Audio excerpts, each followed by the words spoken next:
Hello, Deborah. How are you doing today? Good. How are you doing, Adita? Great to see you.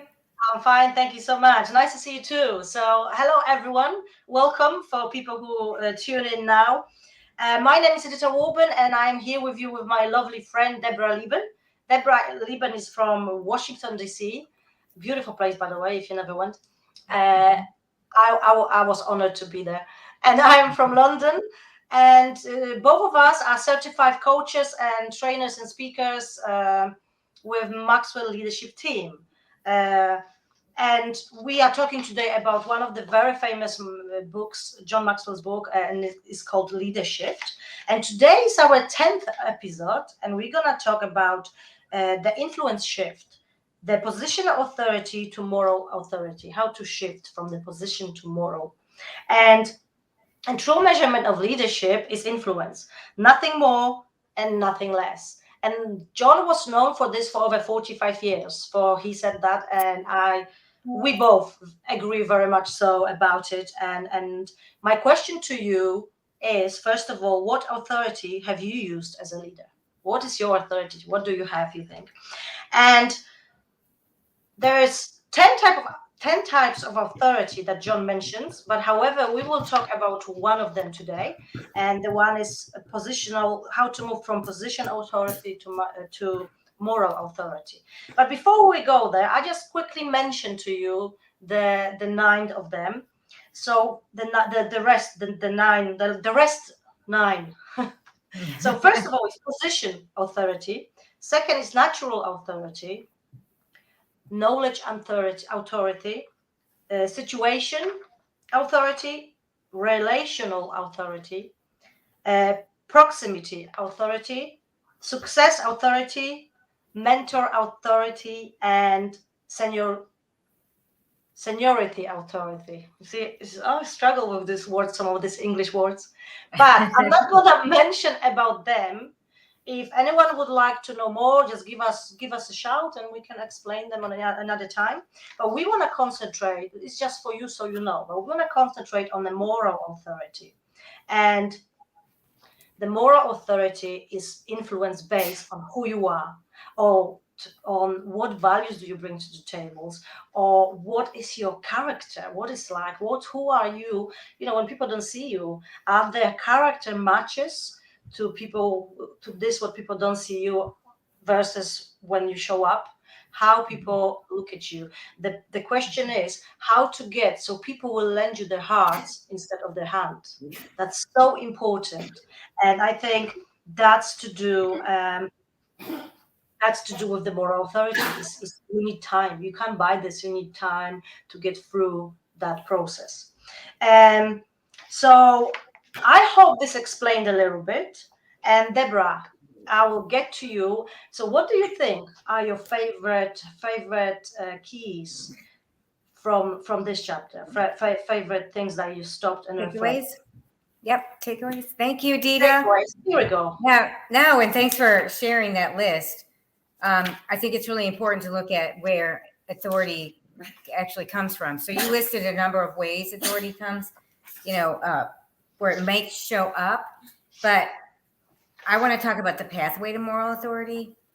And there's 4 key, it's grounded in 4 key topics. That's courage, competence, consistency, and character. I'm going to talk mostly about courage, but I'll say a little bit about consistency. So courage means a lot, not just for yourself, but for other people.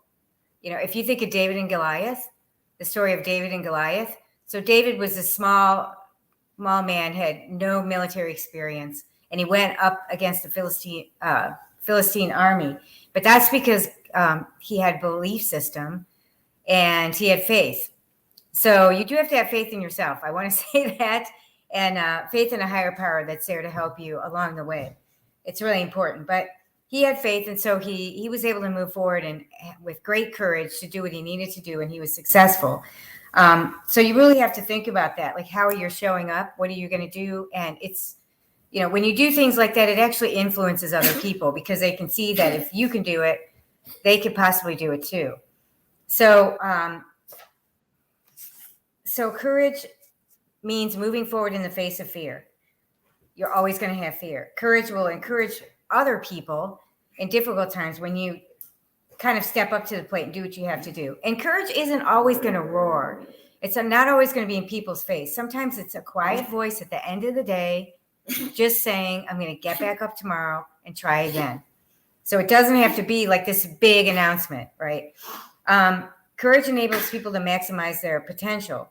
You can't really touch it, but people can feel it. And when they see you moving forward with momentum, it encourages them to actually do the same. And that's important, especially now in society with what's going on in the world. If you watch the news, you know exactly what's really discouraging people around the world. Last week, I think it was, they came out with the highest statistics in loneliness in society across the nation ever. Highest statistics in loneliness. And a lot of that is because people feel like they're isolated and they don't have the courage to get back up and keep going forward. So if you get up and keep going forward, it's going to give other people a voice to do the same thing. I think that's really important. It's going to give other people a voice to do the same thing. A lot of people are afraid to say anything because they're not sure what's going to happen. And then a little bit on consistency. And I also wanted to say that when you're standing up with moral authority, sometimes you're going to be lonely. You might be out on the ledge there with no one else following you, but just keep doing the right thing. And that's where consistency comes in. Consistency is not about doing well all the time. It's about doing well all the time and not just sometimes, even when people aren't looking.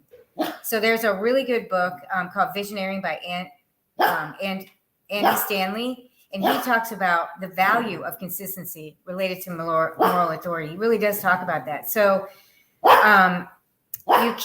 moral authority is the credibility you earn by walking your talk. I know that's really hard sometimes because you're going to run into situations where it doesn't work in your favor, but it means that you still have to be consistent in doing what you need to do because it establishes your reputation. It makes team members more secure because they see how it's done.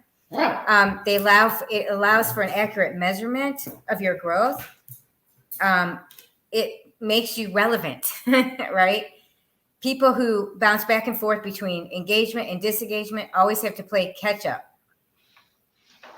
By staying consistent and engaged, you don't feel like you fall behind. And when you have to do catch up, it's a lot harder. When you're staying in the momentum, it's easier because you don't have to start from ground zero again.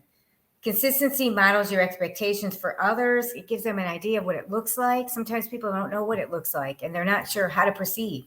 So you give them that preview of how it works. And then it maintains your message. When you communicate a vision and you act that way, people get it. But if you're inconsistent with your message, then it's going to be very difficult for anyone on your team.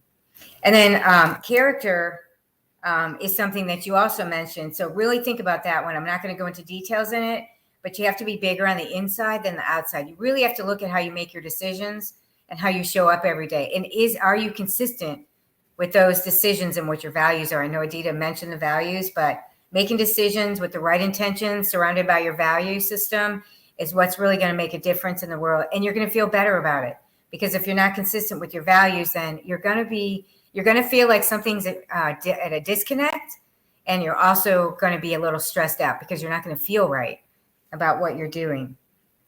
So remember, just lead with consistency and courage and know that it's not going to always be easy, even when it's hard. And it may not even benefit you personally to lead with consistency and do the right thing, but do it anyway. As Mother Teresa says, do it anyway. Back to you, Adita. Yes, that was amazing. And I agree with consistency. That's what we often don't see because consistency would take you further in your life. And that's sometimes what we don't see because to be consistent is slow sometimes because we're doing the work and we can't see the results. We're doing the work and we can't see the results and so on and so on. So that's why it's so hard. But when we will be consistent for long enough, then this will pay off. But I want to also say 4 characteristics of character. And I want to mention the integrity because there's 4. So it's integrity, authenticity, humility, and love. And I agree, again, with all of them. And I think they are spot on. But I think that we often choose comfort over courage, because what I want to say, I want to ask yourself a question: where is the evidence that you have? Where is evidence that you have alignment between your values and your actions? And that's why I'm saying that, because sometimes we are the culture when we don't do discomfort. We are the culture when we want everything very easy. But however, we have to come out of our comfort zone. And when we do it, then the beautiful things can happen. But however, when we don't do, the integrity is broken straight away, because we are not honest with ourselves and we are not honest with others. Because many times people are, like we mentioned before, people are kind of afraid of these difficult conversations. People are afraid of different things.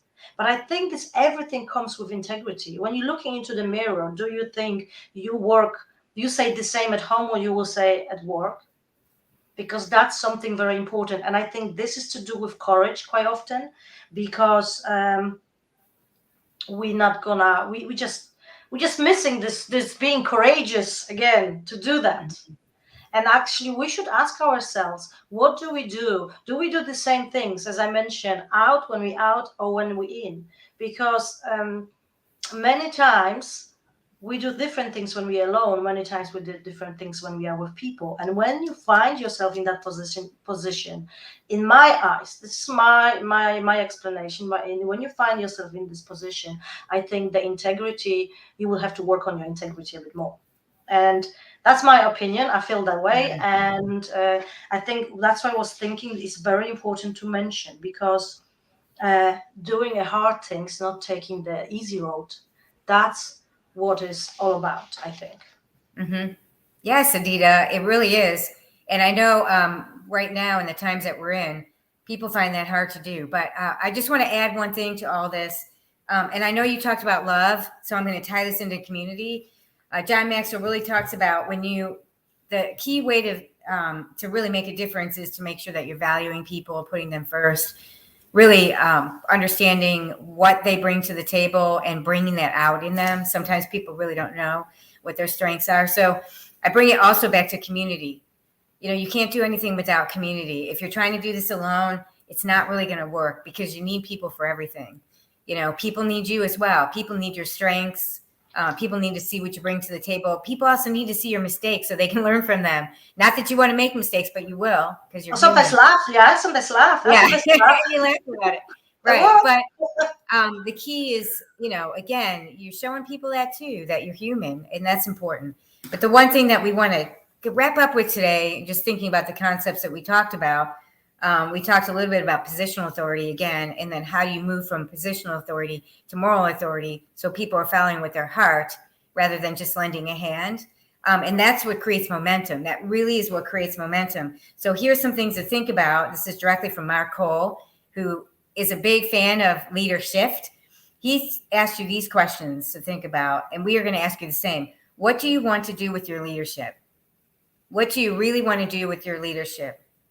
Do you have it in you to do something big? Now, remember, you may not have all the resources. That's why you have to connect with other people that have different things that you don't have. When you pull all that together in community, this is where you can really make it happen. And then the last thing is, how big are your dreams? How big are your dreams? Sometimes you can only see what you think you can do, and that's as far as you look.